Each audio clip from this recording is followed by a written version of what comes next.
With March of this year came a diplomatic surprise. On the 6th, representatives from Iran and Saudi Arabia met in Beijing for talks. 4 days later, the two regional rivals announced that they had decided to normalise relations. It was an announcement that was as surprising as it was historic. Over the coming months and years, this deal to normalise is likely to dramatically shift the trajectory of the Middle East. But why have they chosen to normalise now? What is each side getting from the deal? And what's the significance of China brokering the deal? My name is Hugo Goodridge. Welcome back to the New Arab Voice.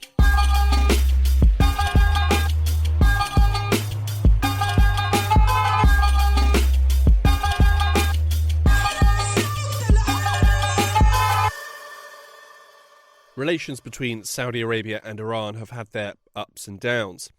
During the early part of the 21st century, there was a fairly steady decline and reached a critical mass when Saudi Arabia executed Shia cleric and critic of the government in Saudi Arabia, Nimr al-Nimr, in January 2016. Protesters in Iran responded to this by setting fire to the Saudi embassy. Since then, the two sides have been at loggerheads, with their disagreements spreading out across the region into conflicts and other political disputes, and internationally with the likes of Russia and the US. Such was the length and apparent intensity of their rivalry that news that they had restored relations came as quite a surprise, as did the pace of developments. No sooner had they announced the restoration of relations, there were talks of visits by heads of state and meetings between foreign ministers. Iranian Foreign Minister Hossein Amir Abdullahian spoke with reporters in Tehran on March 19th. آخرین پیامی که بین ما در 24 ساعت گذشته تبادل شده The last message exchanged between Iran and Saudi Arabia in the last 24 hours was Iran's announcement of its availability for the foreign ministers' meeting, and also the suggestion of 3 venues for the meeting. We will agree on the time and place of the meeting as soon as possible after coordination between us. صورت خواهد گرفت زمان و مکان رو هر چه زودتر. After so many years of animosity, why restore relations now? I think Iran has been wanting to restore relations with Saudi Arabia for some time. It actually goes back to the presidency of Hassan Rouhani, the previous Iranian president. This is Vali Nasser, Professor of International Affairs and Middle East Studies at Johns Hopkins University School of Advanced International Studies. The execution of Nimr al-Nimr and the attack on the Saudi embassy occurred during Rouhani's term in office. But after that, he was eager to repair relations with GCC countries and repair relations with Saudi Arabia. But it was the Saudis that were reluctant to accommodate.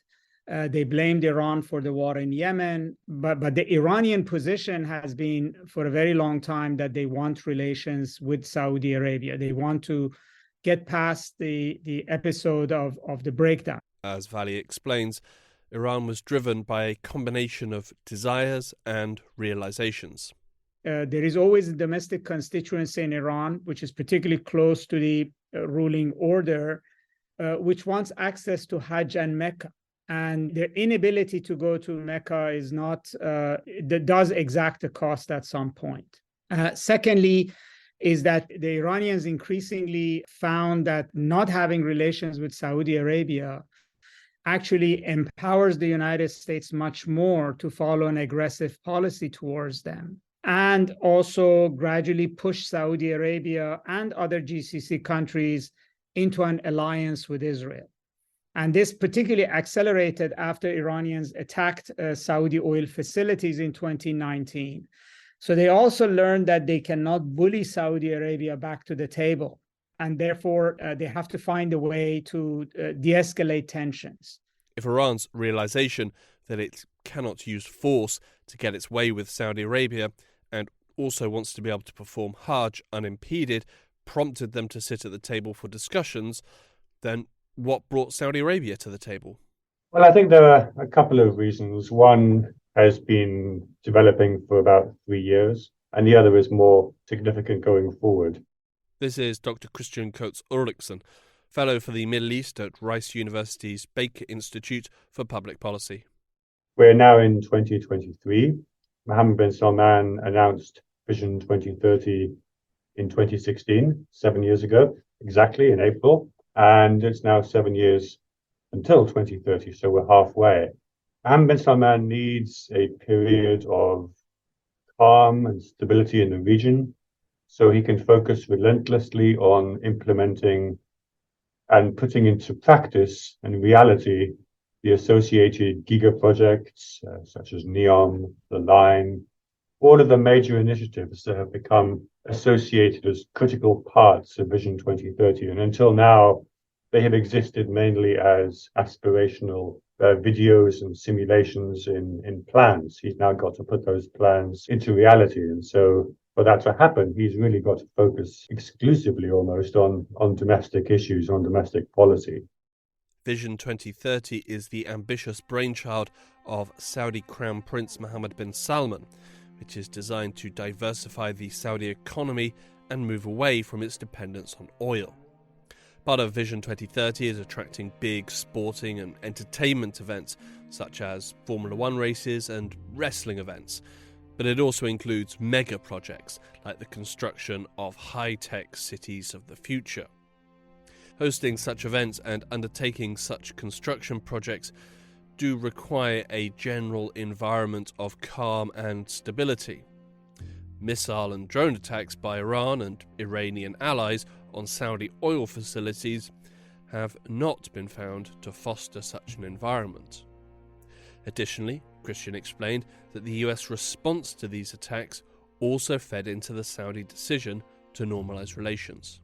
I think there had been an assumption in Riyadh, perhaps in Abu Dhabi as well, that especially when it came to Iran, their interests and US interests were effectively the same. And Donald Trump, in his own characteristic way, indicated that wasn't the case. And so we saw pretty much straight away both the Saudis and separately the UAE begin to reach out to Iran to try and de-escalate because they perhaps felt much more vulnerable than they might otherwise have been. And so the UAE reached out directly to Iran in 2019. The Saudis began to reach out indirectly through intermediaries in Iraq and in Oman, and obviously have now sealed the deal in China, in Beijing in March. A policy that proved generally ineffective on one side and a desire for stability on the other has pushed the two sides together and got them talking. But what does each side want from the normalisation of relations? First, Iran. So for the Iranian regime, it's important to tell its population, its constituency, etc., that no, we're not isolated, right? Secondly, it also has the benefit of saying that the Saudis are no longer subscribing to the American-Israeli plan of action for Iran. Isolate, attack, build a wall around them. So the Saudis are definitely going down a different path. And I think that the Iranians sort of see this deal with Saudi Arabia as a way of normalizing their relations with the broader Arab world all the way to North Africa. And I think reducing Saudi opposition to Iran in all kinds of international forums is important to them. Additionally, Valley believes that the normalisation deal is important for Iran because it could help dull the current or any future impacts of the Abraham Accords, which saw a number of Arab states normalise relations with Israel. If Iran has normal relations with UAE, with Bahrain, with Saudi Arabia, and they're trading, they have embassies, it's more likely that these Arab countries will treat Abraham Accords more as a bilateral economic, technology, and also security relationship with Israel, but not as a war pact against Iran. Breaking out from international isolation would certainly be of benefit to Iran, as would limiting the grander geopolitical impacts of the Abraham Accords. And for Saudi Arabia?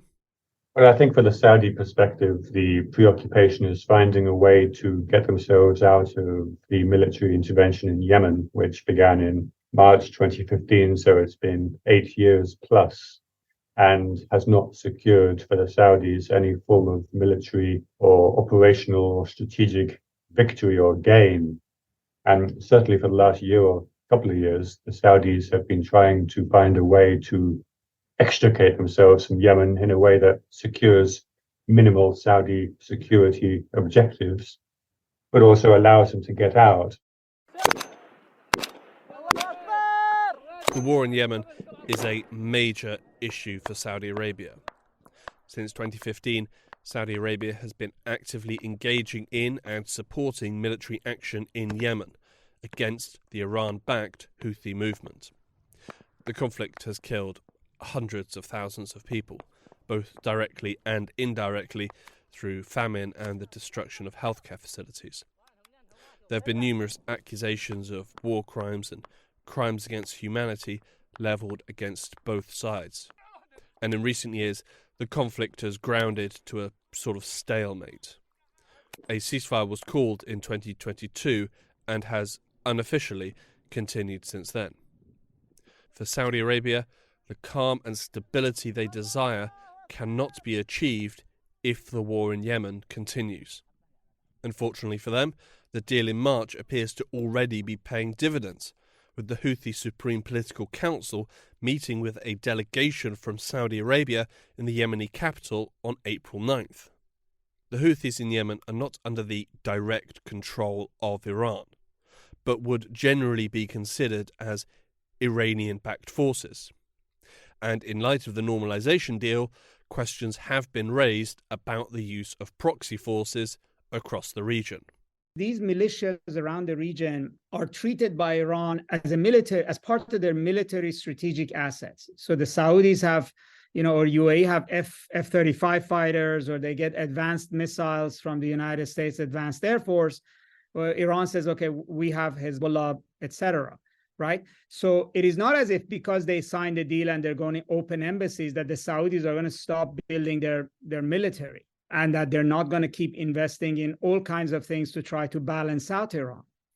And so the Iranians are not going to say, just because we signed a deal with you, we're just going to leave the region and completely disarm ourselves. March's normalisation deal will not put an end to militias, nor will it put an end to massive arms spending. But it does represent a step back, and the chance that these elements might be used in any sort of military confrontation has been slightly lessened. And if you were to ask the civilian population of Yemen, that can only be a good thing. For both Saudi Arabia and Iran, they will both be looking for the other party to stop tacitly or even openly supporting different groups that have been trying to destabilize, in their view, regional stability. So Saudi Arabia obviously believes itself to be encircled by Iran's proxies. Houthis, obviously, different groups in Iraq at different times, obviously Hezbollah in Lebanon. So there may be a desire to reach an agreement on dialing down some of the support from non-state actors. Iranian proxy forces across the region have proven to be a valuable asset for the regime in Tehran, and they are unlikely to pull them back from regional affairs for free. One concession that Iran will likely seek from Saudi Arabia is an end to their alleged financial backing of the news outlet Iran International. A Persian-language news outlet, Iran International is known for its coverage of human rights violations, separatism in Iran, political developments, LGBTQ+ rights and women's rights in Iran. The channel effectively serves as a media platform for the Iranian opposition.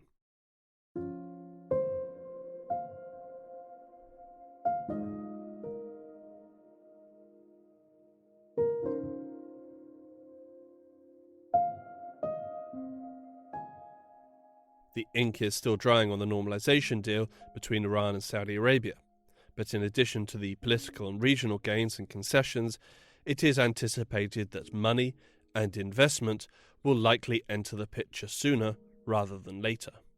Well, we've certainly seen statements from Saudi officials that they intend to invest, and that this seems to be not just that a cold peace will take root, for example, like Jordan and Israel, that they certainly anticipate it being the beginning of a much more functional relationship that includes an economic component. So this trade obviously would give Iran more economic income. It would probably relieve some of the inflationary pressure, the maximum pressure put on them. But Iran's economy, you're right, needs investment because it needs jobs. Iran just doesn't need only cash. It needs investment.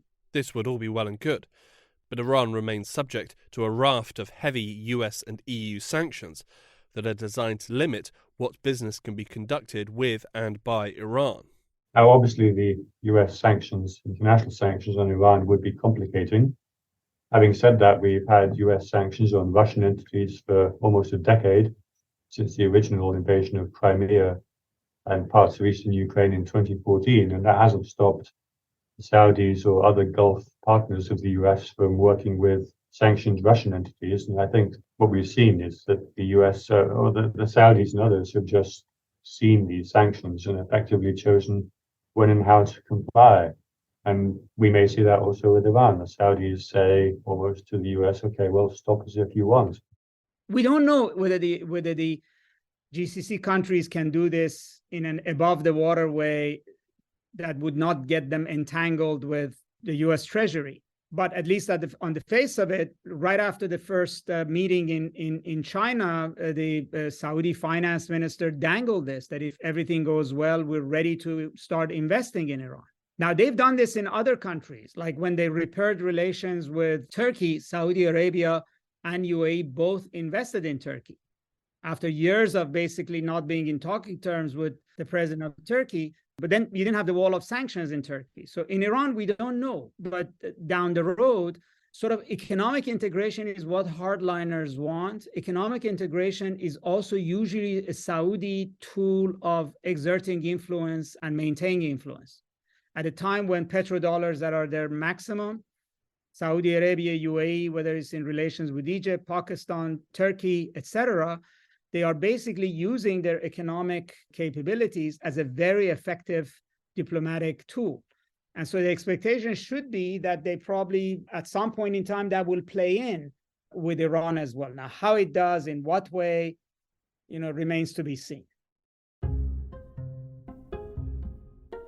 While the normalisation deal revolves around Iran and Saudi Arabia, orbiting closely are the US and China.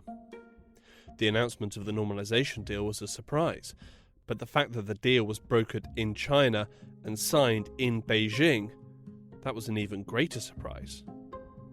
Even the most casual observer of foreign policy will likely know that the US and Iran have what could be generously described as a pretty toxic relationship, while the US and Saudi Arabia have been close allies for a number of years, with some going as far to describe Saudi Arabia as a client state of the US.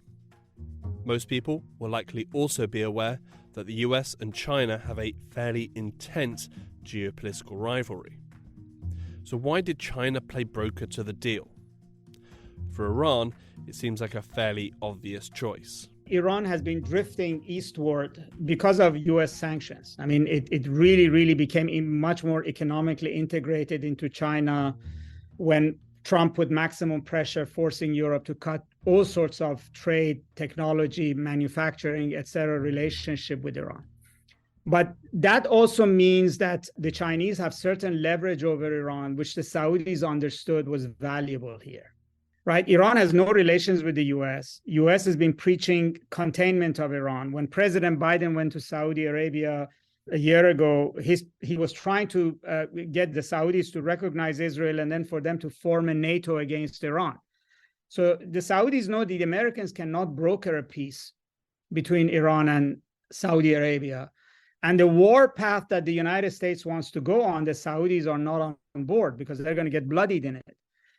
So this reliance of Iran on China was used by Saudi Arabia in a very effective way. While both sides sought to restore relations, by Vali Nasser's assessment, the Saudis in particular had difficulty in trusting Iran, but were able to use the leverage that China holds over Iran to secure cooperation. And the irony is, and the Saudis understood this, that the part of Iranian political structure, the hardliners, who have been the advocates of look east policy, who have been saying that there is no west to look at, let's look east, are in no position to place spoilers in a deal that China signed. In other words, you basically they have to drink their own medicine. So they wanted the China East policy. Now here are the Chinese putting skin in the game, putting their reputation. And so the Revolutionary Guards, the hardliners, are not going to be the usual spoilers they always were with Europe. Getting China to become involved and then having the whole process unfold in China, I think, is a strategic move by the Saudis and Iranians to signal that they are serious about involving a very influential third party that is not going to pick and choose favorites. They're not going to take sides. The Chinese foreign policy of not interfering in domestic or political issues, I think, is something that appeals both to Saudi Arabia and to Iran. Again, it's contrasted to the US, for example, and much of the Western world. And China is heavily reliant on oil and gas in the Gulf. So are many other East Asian states. And so for them, any disruption, any instability in the Gulf would have an immediate and serious effect on energy security in China and elsewhere. If the deal being brokered by China works for Iran and Saudi Arabia, then it also works for China. Diplomatically, they look pretty good, but it also greatly reduces the risk of oil and gas shipments to China being impacted by any potential outbreaks of violence. The move also sends a message from Riyadh to Washington, a message which is really a continuation of a message that they have been sending since the Russian invasion of Ukraine. I think the Saudis are signaling that they're not going to take sides. Any challenge or any breakdown of relations between the US and China is not something that concerns Saudi Arabia. And they're going to continue to maintain working relationships that put their projection of Saudi interests first. And I think that's probably what has happened. I think we've seen it also with responses to Russia, Ukraine. The US has been slowly withdrawing from the Middle East, extracting themselves from conflicts and telling nation states to sort their own problems out. But in spite of the fact that it was China who brokered this deal, the US-Saudi relationship will survive. The US bases that exist in Saudi Arabia aren't going anywhere. The vast arms sales to the Saudis aren't going to stop. In fact, Valley believes that the deal could, on the one hand, be of benefit to the US. I think the outcome of the Iran-Saudi deal is actually good for the US because the US did not want to fight another war in the region. The US is busy with Ukraine. Every bullet it has to give to Ukraine to shore up its defenses. It really did not want to have to fight in the region. The US did not want the price of oil to skyrocket because the Iranians would hit Aramco again or something like that, right? So all of this is pretty good. I guess it's the China factor in it. And what it says about Saudi Arabia's willingness now to go its own way. That is the most problematic part of this for the US. But this deal is, what it says about Saudi Arabia and what it says about China and its role in the region and where things may go from here on is perhaps what should be really worrying to the US, not the Iran part of it.